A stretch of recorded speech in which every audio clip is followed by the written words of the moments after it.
Rennie, 12th of June 1917.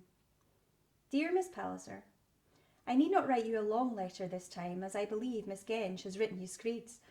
She is getting into the way of things very satisfactorily. But there are one or two things I must write about. First, about your telegram which came yesterday asking what I want done about Dr Chesney's unit, and as to whether Miss Marks had accepted the post of transport officer. I wired you twice. Glad to have Haverfield if Chesney given separate unit. What I meant I had explained in a long letter to you. I wonder if you got it. Mrs Haverfield and Dr Chesney do not get on. They didn't in Serbia, and when I brought them both out here this time I did a very foolish thing. But I had long talks with both of them, and Dr Chesney had written that she would dig the grave if Mrs Haverfield would bury the hatchet. Mrs Haverfield burst out laughing over the phrase and said she would bury the hatchet with joy. And I do think they honestly try to, but they are neither of them people who can hide their likes and dislikes one bit, and the conditions of affairs was exceedingly bad for them and exceedingly bad for the unit. I saw it quite clearly when I had got a little way off from it after Mrs H left, and I wrote to you. I thought a solution of the difficulty would be to let Mrs H come back to me as transport officer and to give Dr Chesney an absolutely independent unit, as independent as Dr Hutchison and Dr McGregor were in Serbia. There each unit was an independent entity. I had mine, Dr Hutchison had hers, and so on. They only appealed to me and consulted me because I was older than any of them. Here the position was entirely different. You sent me out in charge of 2 field hospitals and a transport section. If you could have sent me the doctors I wanted, I should have taken the position much more of supervising the work of all 3. As it was, I was practically tied down to being chief medical officer of 1 hospital. Well, my telegram meant give Dr Chesney an entirely independent unit and let Mrs Haverfield come back to me. Dr Chesney could have had what she did in fact have in the end, a horse transport, because she and Mrs H misunderstood one another so persistently, and they need not have touched. But, as I explained in my letter to you, Dr Chesney is not an ideal head of a unit because she takes such strong dislikes to people, and as Mrs Haverfield is not coming back, I think you had better leave things as they are for the moment. As long as I am in charge of both hospitals, I can, by transferring people, overcome that difficulty to a certain extent. But of the 12 people she took to Bobo Mitch, I had to recall 4 because they were so miserable. Matron Vizard, Sister Jenkins, Miss Fawcett and Miss Turner, the first 3 splendid workers. Now I am taking back Miss Ford for the same reason and sending Mrs Robson there as cook.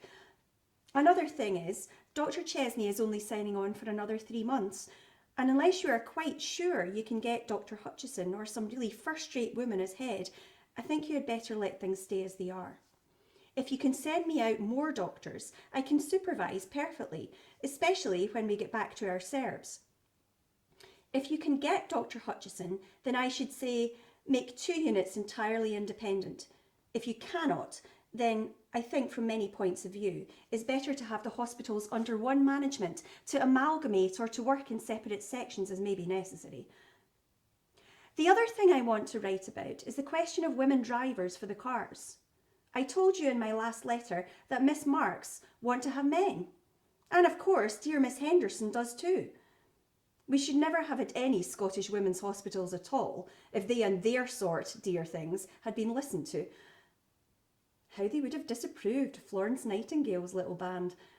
Miss Henderson solemnly talked to me for an hour the other day about the wickedness of risking young lives, in the middle of this terrible, terrible war, remember, and what was and what was not women's work. When I got Miss Marks's letter saying she wanted permanently to substitute men for women, drivers, I did not take it very seriously. I realised she was finding the Serbs very apt and very delightful pupils, and I wrote to her saying that the first object of the Scottish Women's Hospitals was to care for the wounded, and the second object was to do it through a women's organisation, managed and officered by women. I agreed she might have men on the lorries, which were very heavy and difficult on these roads, and as mechanics, for no woman has had sufficient training yet to take a mechanic's post right away from a good garage. She wired back, resigning the post of transport officer. I wired back, very sorry, come down and talk it over. She has never come, some paltry excuse about not being able to leave the cars. And worse still, the consul, without even seeing me and backed up by Miss Henderson and Miss Marks, has wired to you that it would be criminal to send out women. Now, I cannot manage these hospitals if that sort of thing is done, can I? And what is more, he would never have done it if a man had been in charge of those hospitals. Imagine his wiring home about the armoured cars without consulting Commander Gregory, or wiring to the Red Cross about the personnel of the British Red Cross units without talking it over with Dr Clemmell. Unless, indeed, he thought Commander Gregory or Dr Clemmell were doing their job so badly that they ought to be superseded. And apparently he does not think that of me. But he thinks, because I am a woman, it does not matter interfering. Now, dear Miss Pallister, will the committee realise that they cannot have it both ways? They cannot expect me to always be ready and always on the spot and to take no risks. The British Red Cross units ran away from Galatz. We held on, and apparently you were pleased. Certainly we managed to do a big bit of work. Now, if you want me to stay here, will you back me up by helping me to be always ready with personnel and with material? And will you help me keep the hospitals what they were originally intended to be, the women's organisations? I am quite willing to have Serb orderlies attached to the transport, in the same way as we have orderlies in the hospitals, but I want women doctors, sisters, cooks, women orderlies under the sisters, and women drivers for the cars. We all run exactly the same risk, no more and no less, in Red Cross hospitals and Red Cross transports. The point is whether what we are fighting for is worth the risk. I say it is. And I don't think I am the sort of fool who takes unnecessary risks. I haven't lost one bit of your equipment through the enemy, except one Ludgate boiler. And I cleared the whole personnel out in front of me from the dog brooks, except the field hospital, which made its own way with the Serbs and I knew were safe.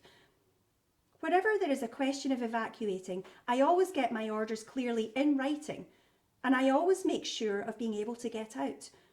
These, it appears to me, are the elementary duties of a leader.